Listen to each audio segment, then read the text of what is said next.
Hello, everyone, and welcome back to Magno Investments. Today we have a special guest. Hello, Dominic. How are you? Hi, very well, thank you. Well, as you know, personally, I have been following you and the performance of Magna Fund for a long time, which is the specific fund that we are going to talk about today and the specific strategy. But Dominic, for those who might not know you very well, could you briefly explain and introduce yourself and Fiera Capital and your role in the Magna Fund? Sure. So Fiera Capital is a Canadian listed asset management company with about $120 billion of assets under management. It has a number of different investment boutiques under its umbrella, of which our emerging market equity team is one. Myself, I have been involved in emerging markets since the early 1990s.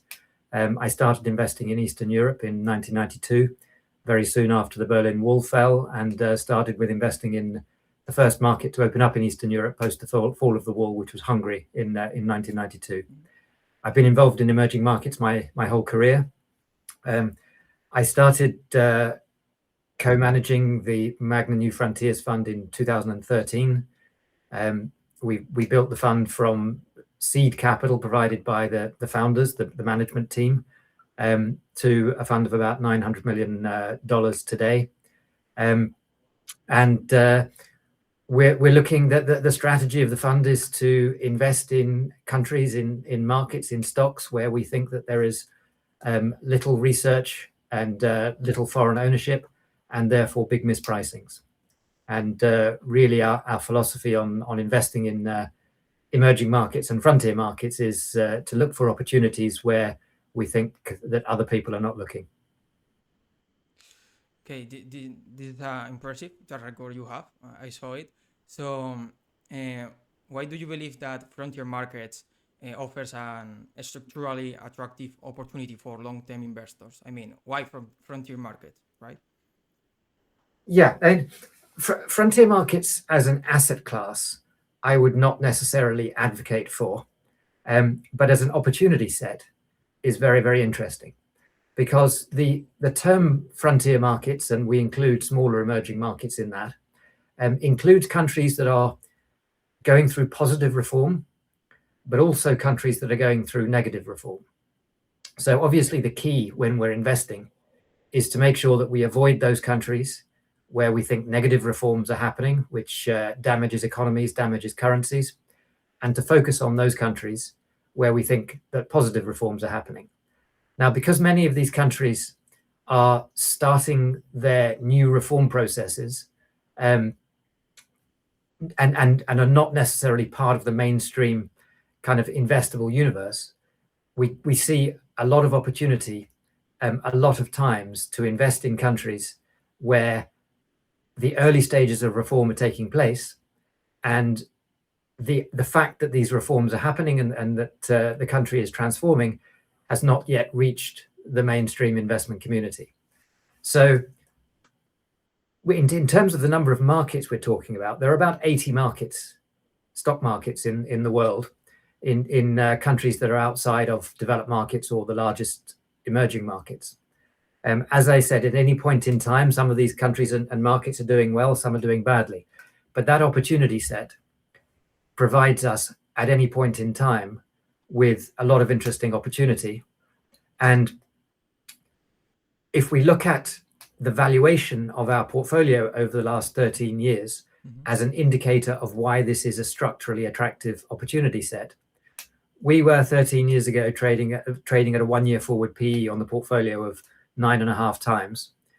We have made significant amounts of money since then, but the portfolio is still trading at 9.5 times 1-year forward PE.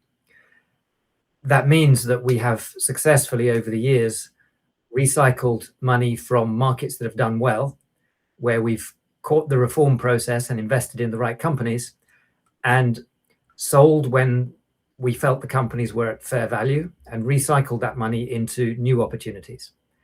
And I don't believe that with all the changes that are going on in the world, that there aren't going to continue to be a lot of new markets for us to invest in, and new frontier markets. By that I mean new markets that are under-researched and therefore mispriced. Okay, I see, I understand. So regarding to the investment philosophy in those countries, how do you describe the core of your philosophy? I mean, behind your investment approach in frontier markets. Do you give so much importance to rating, to valuation? Do you frequently meet the management? How it works all together?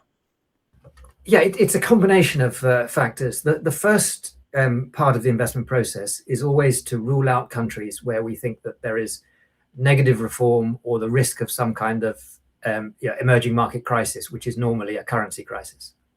So we have a very binary first stage where we decide whether we want to invest in a country at all or not. Investing in the best stock in a bad market has not been a money-making proposition in emerging markets for many years. Once we have decided that a country is investable, reform processes generally create economic growth. And as with any equity market, the ultimate return that you make out of equities will be determined by hard currency earnings growth. So what we're trying to work out, and our philosophy, if you like, of investing in these countries and these markets, is that we think that reforms create economic growth, and we want to find companies that can benefit from this economic growth. In a corporate governance infrastructure where we as minority shareholders are looked after, and at a valuation where we think that we will not just make money from the earnings growth, but also from some element of revaluation, as more and more of the market participants realize that this is an interesting growth opportunity. Meeting the management is always a key part of what we do in our investment process. Once we have established the countries that we want to exclude and the countries that we want to focus on, the rest of our investment process is very bottom up and is really centered around meeting the company management, trying to understand if we as minority shareholders are aligned with whoever owns or runs the company, and then building a financial model of the company, valuing the company, and making sure that we are buying at the right price. So we want to invest in growth companies that have the backing of a state-sponsored or government-sponsored reform process, and we then want to make sure that we are buying these stocks cheaply and understand how they might be revalued through some catalyst, which could be as simple as an upgrade from frontier markets to emerging markets, and the subsequent inflows that are associated with that. Okay. So in relation to the portfolio construction, how do you structure the portfolio and balance the different weights between conviction, risk, and also management governance? So what filter do you apply to find those companies, for instance? So the first filter is whether a country is investable or not. And we only look at stocks in countries that we feel are investable.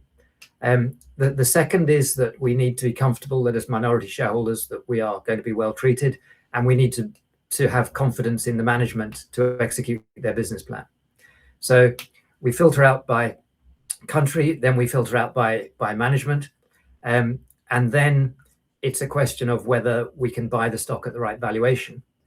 And then in terms of portfolio construction, the key for us is buying companies at a discount to their fair value, having conviction in what we think that fair value is. And so we build financial models for all of our companies. We come up with a target price, and then we put the position size on based on conviction, which is a function of how well we know the company, but also what the discount to fair value is, and also liquidity. And liquidity is absolutely key in these markets and in these stocks, because these countries are frontier or smaller emerging markets for a reason. Something hasn't gone right in the past. They're on a new reform process to try and regenerate the economy, but that is always a risky time, if you like, on an individual market basis, because you need to take the population along with you.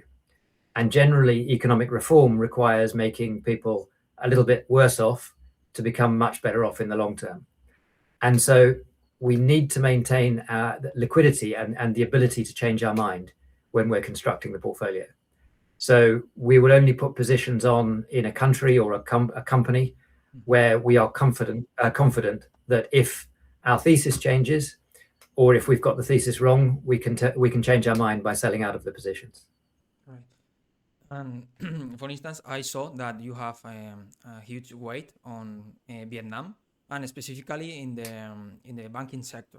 So if you wish, you can explain a position that you have currently in your portfolio, or alternatively, if you want to share a bad decision that you made in the past, investing in a company, and the key insight or knowledge that you earn from it.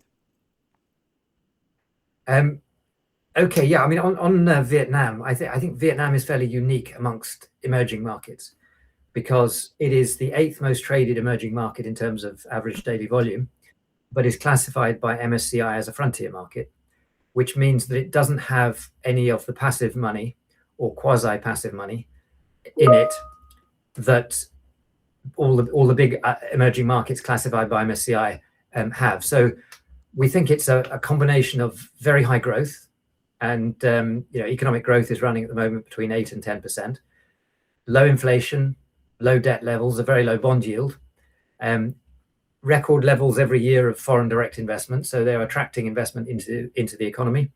And because of this technical factor about MSCI classification, quite a big discount to other companies in similar sectors trading in the region, or even in global emerging markets generally. So that is why we have quite a big weight in Vietnam. Mm-hmm. Generally across the portfolio, we have quite a big weight in banks. There's a couple of reasons for this. The first is that we think that banks in a lot of these markets are mispriced. They carry a much lower level of risk than banks in developed markets or larger emerging markets, because generally they don't have big off-balance sheet books, they don't have big derivative books, they don't have big investment banks attached, and they don't tend to be heavily integrated into the global financial system. So as a sector globally, frontier market banks are not very highly correlated. So if we have a problem in a Vietnamese bank, it's not going to have any implications for our Saudi banks or our Argentinian banks. And therefore, we're very comfortable with having a high sector exposure in banks. The other thing is that, as I say, most of these countries are at the beginning of a new reform process, or the next generation of the economy. And for a capitalist economy to work generally, you need the banking sector to work, because you have to create money, if you like, to then invest. So the companies that tend to grow the quickest at the early stages of a new reform process are the banks. And so I think you'll find quite a big financials exposure in any frontier markets portfolio. In terms of lessons that we've learned, mm-hmm. I won't go into specific stocks, but I've mentioned already that the absolute key when we're looking at emerging market stocks, well, there's two keys really. The first lesson we've learned is at a country level. Don't try and buy the best stock in a bad market. If a country is in trouble, sell everything immediately that day. Or if you lose conviction on a country, you generally get a chance to buy it back, but you don't very often get the chance to sell it again. Mm-hmm. And the second is at a company level, that the company needs to be managed for the benefit of the share price. Ultimately, we only really care about the share price at the end of the day. That's how we're measured in terms of performance, or in broader terms, total shareholder return. There are a lot of companies that are listed in emerging markets that were listed for some other reason rather than raising cheap growth capital, as part of a government privatization process mandated by the IMF or whatever it is. But a lot of companies have ended up in the situation where they're not really being run for minority shareholders. And that manifests itself in bad balance sheet optimization, bad corporate governance, abuse of minority shareholders. So absolute key that we've learned is do not deviate from only investing in companies where we are aligned with whoever owns or manages the company. Okay. And in order to conclude, given the current challenging macroeconomic environment, what investors can expect from the Magna Fund in the following years? Well, we've pretty consistently produced a return of about 13-14%, over a very long period of time. I think I would say that in terms of the vulnerability of the portfolio to what is currently happening, we see very little vulnerability. One of the other risk mitigation factors that we're very focused on is debt levels. So we don't invest in companies with high levels of debt. Actually, average net debt to EBITDA across the non-bank portfolio is 0. So we don't see anywhere in our portfolio an existential threat from what is happening in the Middle East right now. Markets have definitely derated. There could be some growth implications. I mean, obviously, for markets or countries that import energy, for a period of time, energy has become more expensive. That will ultimately feed down into corporate margins. But I don't think that there is any kind of existential risk to any of our investments. So I would, without making predictions on the current situation, I think that the key is not what happens, but how quickly it happens. And the one thing that we're most uncertain about is the duration of the current situation. But that aside, assuming that it is over in a reasonable time period, and the fact that no one is going to put any boots on the ground suggests that one way or another it will be over quite quickly. We think that there is recovery potential because there's been some significant stock falls, but I don't see any reason for deviating from the fact that over the life of the portfolio we've generated around 14% earnings growth, and that ultimately determines an equity market's return. So if you look at current valuation and current opportunity set, and the current global outlook, I don't see any reason why we should deviate from that. Okay, and to end, would you like to give a piece of advice to new investors or investors that are considering to invest in frontier markets or emerging markets? Yeah, I mean, for emerging markets generally, I would just make a couple of points. First of all, I think the environment has changed.